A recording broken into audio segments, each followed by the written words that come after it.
online, which is not like legal.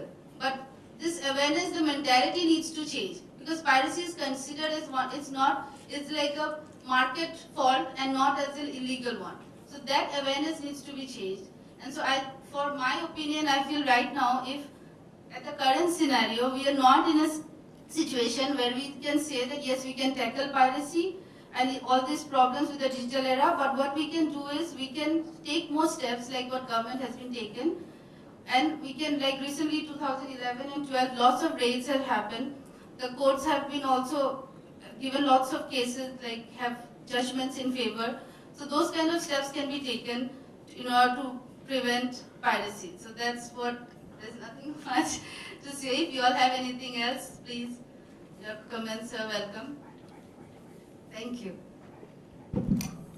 Thank you, ma'am. A very well start. The question coming to all the audience, whether we are ready to tackle that kind of situation or not. I'm sure, again, there will be some thoughts coming from your end. We'll keep those thoughts for later on discussion. As of now, we'll break for just 10 minutes for a small tea and coffee break. And we would appreciate if we can just get back after 10 minutes. Thank you so much. Why don't we do the question answer now and then take a break? Because it becomes a bit difficult to hold on to your anxieties. Yeah.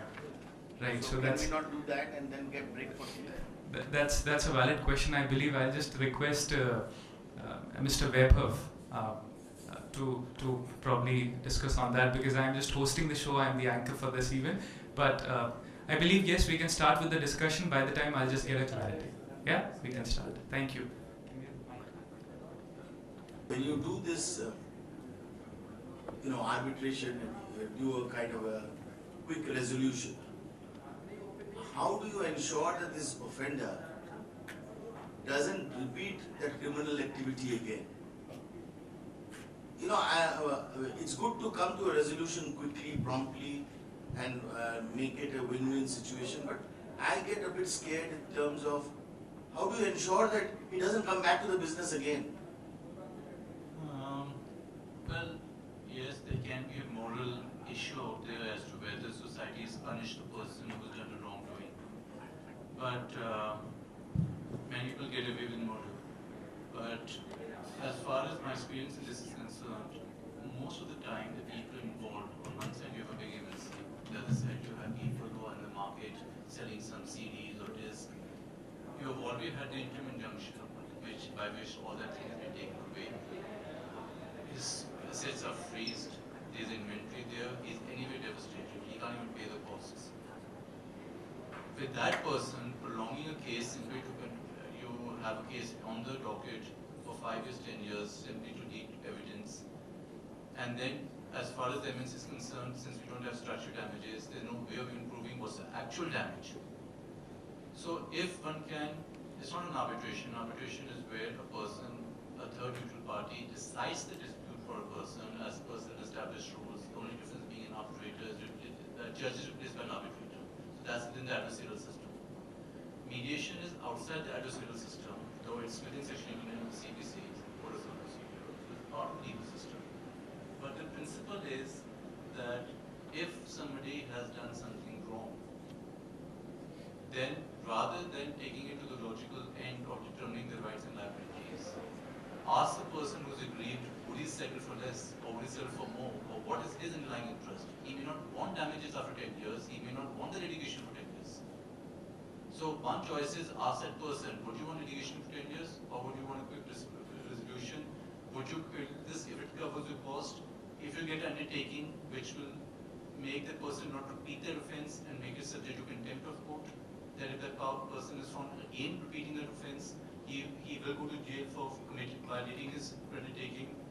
And if an MNC says, I'm okay with that, then that's his instructions to his counsel.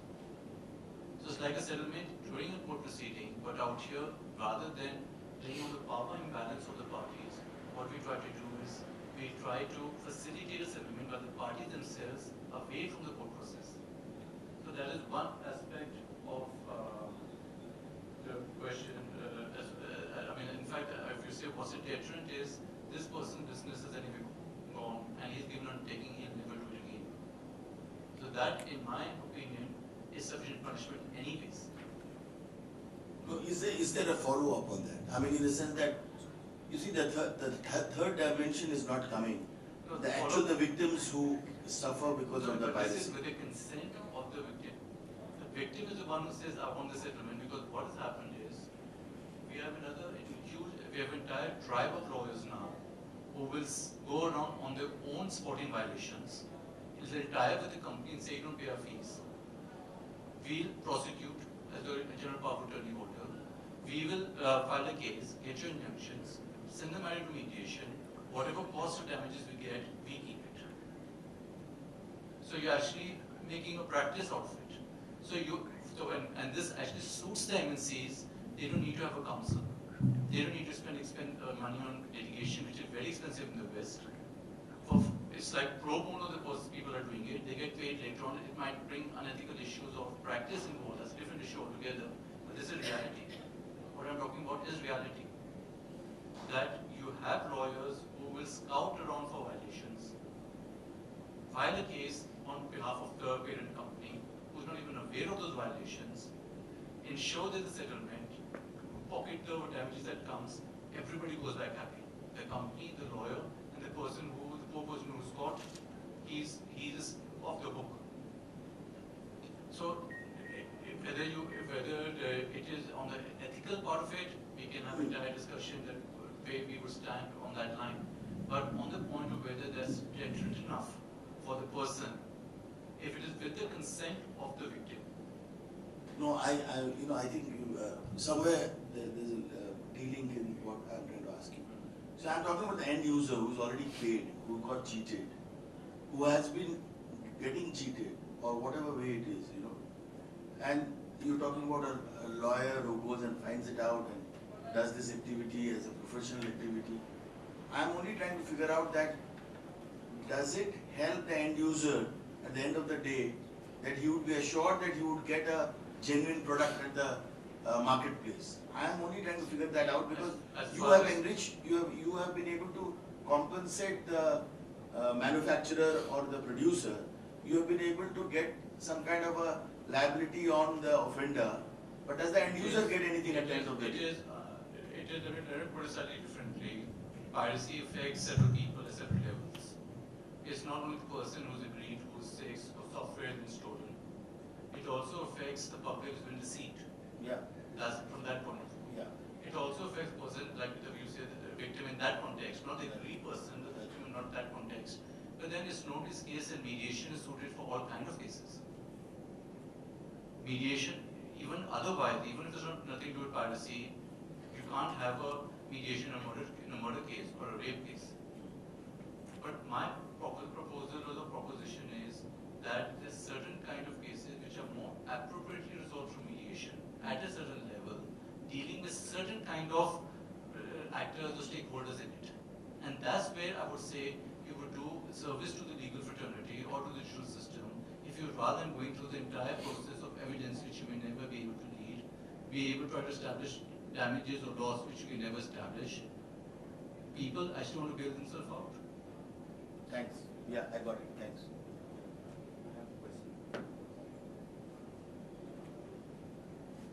It has been observed that when you take any action against the infringer,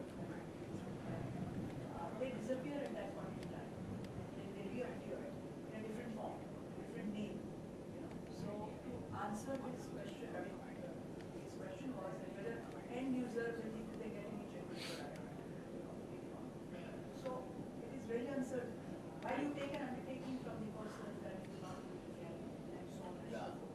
That's a fair point. This is the reality. That's a fair point, and that has happened actually in several of cases where I see the same person who had given a taking in one case turn up again violating through somebody else. But then what happens there is, if you see again on the reality, again I said not all cases are suitable for mediation, but in a given case where a person is, say, given his premises on rent to a person, and that person was indulging in piracy, and the owner's property has been seized. That's a deterrent that that property is never going to be misused again. True, how do you catch a criminal when there's no guarantee? Can you prevent people from committing crime in one form or the other? And give you an example again, since we had a long discussion on women's issues, we might have dowry deaths here. You have a factory in the US, the form changes. So in a particular situation or circumstance, one can only try to give a kind of alternative to the problems most people find while going to court. Like you pointed out, people don't want to go to court. They don't want to go to court the way you don't want to go to a doctor, you don't want to go to a lawyer.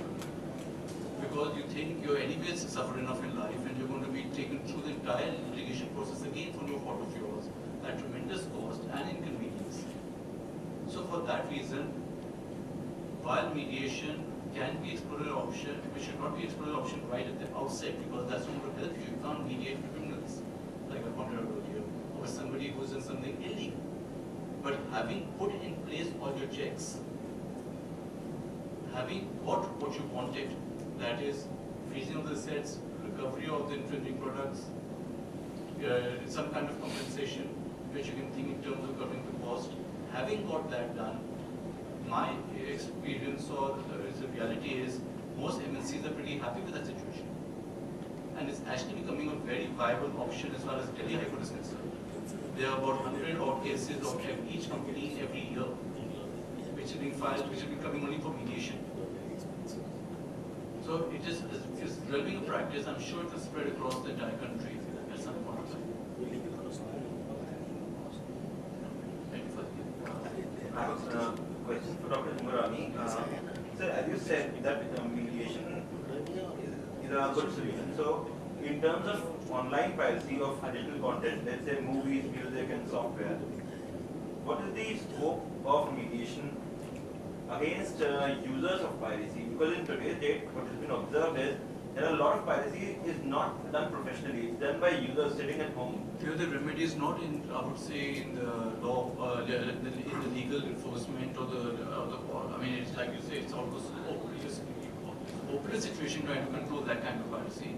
And the solution that you can't locate in the courts.